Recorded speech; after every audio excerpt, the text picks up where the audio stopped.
I'm so glad you said that, because as you were talking about that, I thought, you know what? This is a great beer to have in the morning. Yeah. This is Belgian waffles with syrup and salty, meaty bacon on the side. Pints and Pairings is brought to you in part by Word Driving and The Beer Cave. Learn more about our sponsors at hopheadshead.com/pints-and-pairings.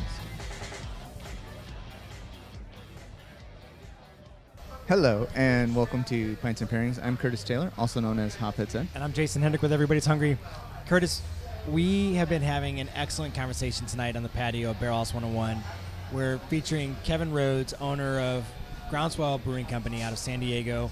And Kevin, I know you have other people on your team, but we're very excited to have you in person with us here, talking about not only the beers that you have to offer, but the philosophy of beer and food, which is right in our, like you said, just to strip your phrase earlier, it's in our wheelhouse. It's Pints and Pairings is all about beer and food and getting people to embrace opportunities that, one, taste great, and two, allow you to talk with friends about it. And tonight is a beautiful illustration of all that. Right, sitting around, conversation is flowing so well. You hit on something that I want to make sure that we get back to. You talked about, you know, you're not the only one. You've got a whole bunch of people who are propping you up and moving Groundswell forward. You know, to use the term Groundswell. I mean, these people are really helping with that. Tell us, give the shout out to the people who are I would love to do that. Who are the important ones, and the ones who are helping to drive the direction that we're going. You got it. Well, to start off, we started off with a group of 5 of us, 6 of us, where Nick Franchak and I and at the time Kevin Hilgeman were doing some brewing. Since then, we brought on Derek Wassock, who is trained Seibel Institute, 3 years commercial brewing. Seibel out of Chicago. Yes. Okay. And in Germany. Yeah, he spent some time in Germany to really bring our brewery to a commercial, really viable, good commercial brewery. So that's the brew house that really kind of made it happen. I tell people I pushed the stones uphill. I made sure that we got the money and the things got paid for and that we did the things we needed to do to get open, liquor license and such. And then on the other side, the build-out side was Jason Stankaitis and Jeff Stankaitis, who did just a beautiful build-out. Our tap room, it says everything about us. It's reuse wood. It's concrete. It's just fits what we want to do. It's about, taking care of resources as well as making good craft beer, and so everything is there. And Jeff now runs the tap room and does a great job. People love him. They come in and they look for him all the time. I mean, his shifts are always the top. He always does the best. So people have their favorites. Absolutely. And then Jason is doing sales now and still helping us with some other build-out kind of things. And then Ray Guerrero's on the team. He's actually my next-door neighbor, and his grandpa... You roped him in, huh? You're like, hey. I didn't have to rope him in. But he like, hey, neighbor, I got some beer for you. He is exactly why craft beer is going to triple in the next, 5 to 10 years. He's 21 years old. He turned 21 1 month before the day we opened. And he had some money that his grandfather had left him. He wanted to get into the brewery. He used to come over and help us homebrew. And he's never drank really cruddy beer. That's a beautiful thing. It is. And, I heard Scott Blair from Hamilton's and Monkey Paw, the owner of Monkey Paw, say it in a meeting one time that his 25-year-old customers have never drank bad beer. And that really is a telltale sign of they're never going back, because once you go craft, you never go back. And so they're moving forward. So if we can continue to get these people coming right into it, and that was it. And I think what we found too, that Curtis, was the last person on our team. Sorry. No apologies necessary, because I think what that speaks to also, and what we've seen, is that craft beer drinkers, there's a lot of brand loyalty that can occur, but also they're constantly seeking out the next great beer or the really quality themes and great places to try something new. So that speaks to a few segments ago, Kevin, when you were talking about market share and really opening up new opportunities for 80% of the current craft beer drinkers to try base recipes and core styles. That that constant search for a quality pint or a great glass of beer will bring you more people who, like you said, won't go back to any of the main three. Absolutely. I do have to add one person to the team, and we all do this at times, but my wife, Christiane, she's helped us to do our marketing. She's been a wizard at, getting the word out, and also without her giving me that nod to say, go out and do it, knock them dead with beer, it wouldn't have happened. Yeah, as we both know that the spousal support, especially when it comes to beer and saying, hey, make your living off of drinking, Yes. it doesn't always... I know. The delivery of that message isn't always as crisp as you'd like. Right. Well, but it's so well understood between you and I that we have the family support to do what it is that we're doing. And so I'm glad that we were able to get that one in, because whenever it's time for a shout out to the family that's supporting us, that needs to be there. Certainly. Absolutely. Okay, so we were getting to the white IPA. Yes. Kevin, tell us about the white IPA. White IPA. It's our summer IPA. Summer gets a little bit warm. Sometimes you don't want a beer that's quite as big as a full IPA or a double IPA. And so we That's just silly. Double IPA fan. You got to forgive him. No, come on. Okay. And so we, instead of doing a session IPA like other people do and drop it down to 4%, we still maintain 6.1% on this. Thank you. 45 IBU. The malt can carry into that hoppiness. We think it's a really good, but with the wheat, about 28 to 30% wheat in it.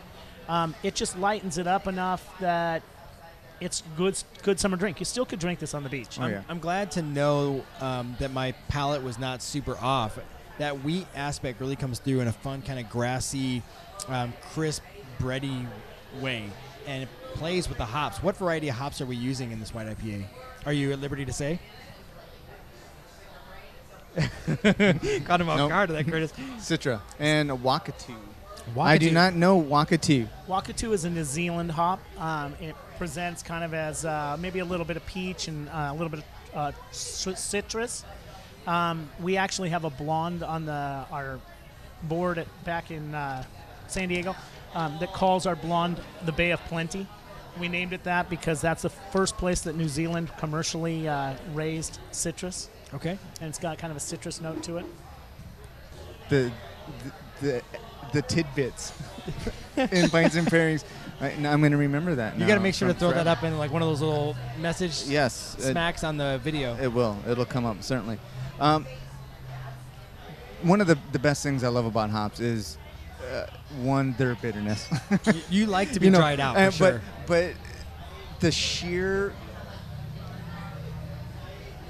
breadth of flavors that can and aromas that come, from salty, minerally aspects, all the way to passion fruit coming from this little flower, and the aromas from sawdust to grapefruit. And not only that, how can you? We also see the versatility of a hop based on when in the brewing cycle you're dropping it. So, Kevin, how much flexibility are you allowing your brewers to play with that? Whether it's early on in the mash in the boil kettle, or if it's late for dry hopping and just aroma, how much freedom do you give your brewers? I'm really lucky. I have two brewers that have two very distinct and great skill sets. Nick, a German-based brewer who is... he's Cybele Institute, but he's from Boston. Okay. So he has a little bit different. He's very stylistically solid. Yeah. And so, which is awesome, because if we want to brew a brown, we know what's brown. It's in these color range. It's in, this hop range. We can do that. And then Nick, that's Derek, and then Nick came from culinary. He has a culinary management degree.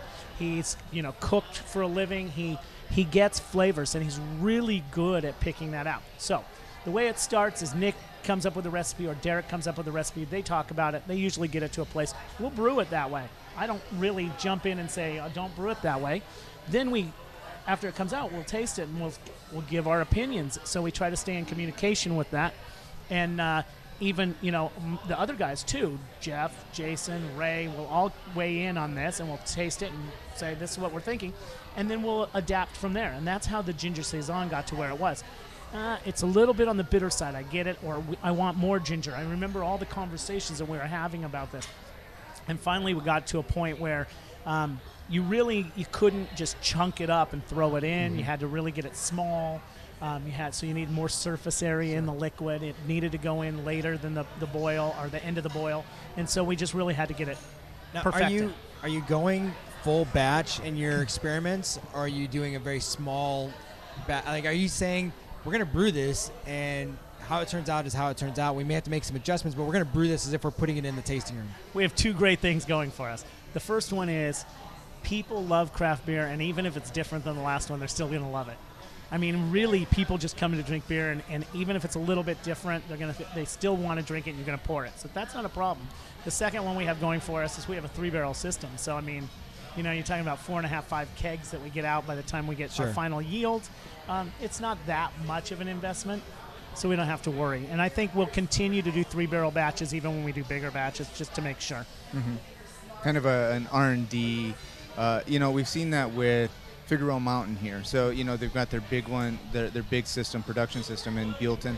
They've got another smaller one in Santa Barbara where they do all these tests, and then if it does well there in those test markets, then let's ramp that thing up. And so, but one of the things that I love about it and your customers certainly will love is being able to try those one-off 3-barrel batches and still being able to take home the growler of their white IPA or whatever it is that they know that they're going to drink tomorrow, at the beach, whatever it is. Now, I know we got a little bit more time we want to spend with Kevin, but given, again, that foodie background, and I'm trying to get away from that term. I've seen that all over, that people are tired of hearing foodie. But there's not anything else that's really good. That's the best thing to use. Given the culinary background, your passion for food, are you experimenting at all with like Randall's and taking some unique food ingredients that you can pass the beer through to impart some flavor before pouring? Are you considering any kind of aging or letting an ingredient sit on the beer just to impart something different? We're pretty tough on saying that we want to use a lot of different ingredients to put in the beer. And it's probably a little bit is the food philosophy of some of the people there, but also wine. My wine background, wine's never done it. And so I kind of have this thing about why do I have to put jalapenos in the beer to prove that it goes with something hot? Why do I have to brew a beer that has a whole bunch of certain spice in it and overwhelms the food? So we've done it very seldom. Our ginger saison, we have a mocha milk stout that we use cocoa nibs at the end of the boil, and we so use you're looking locally at very roasted distinct coffee. uses. You're not just blatantly throwing all kinds of ingredients into your different recipes. No. You have a very specific use for very precise beers. Absolutely. Okay. And we want it to be just lightly, in there for flavor, but not overwhelming. And so we're a little bit more reserved, I should say, in that era or that area. But it doesn't mean we won't do things. If we think it's going to add to the flavor, like the piloncillo sugar, if it's going to add to the flavor and not take away what's already there, then we'll think about it, we'll talk about it, and we might do it. So you want to enhance, you don't want to mask. Absolutely. I like that. That really speaks again to that foundation recipe, that core beer style standing up on its own before you're manipulating it in any way. While you two were talking here, I was kind of off, and I kind of caught that, but I was off on a useful tangent. I was thinking of the food that this was calling me for, and for some reason I want rye bread. I don't know. I mean, we're talking about grapefruit and pineapple and other tropical aromas, but I'm also thinking there's this looking for just maybe a tiny bit of spice, and maybe that's what it is that I'm looking for to add to it, just a little bit of spice, but then also a touch of arugula, so some nutty spiciness along with it. Whether it was pastrami or any sliced or anything else. I like where you're going with that, because my mind started going into a salty realm, and the pastrami with the rye, that spice and salt, I think is really cool. So we actually had two different directions spinning in our minds, because I was thinking more firm and flaky fish, accentuating those tropical citrusy notes.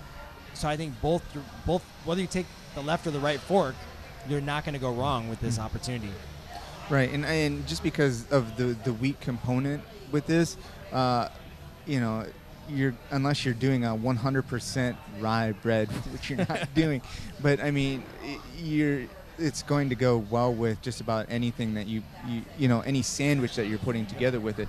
But I think just a tiny bit of salt and a little bit of spice along with it is going to heighten the fruitier aspects of this of the hop profile. And we didn't get into desserts too much over the course of this flight, but this IPA I think also would lend very well to like anything with shortbread or like a lemon zest component, or even moving into the cheesecake realm with a little sour creaminess.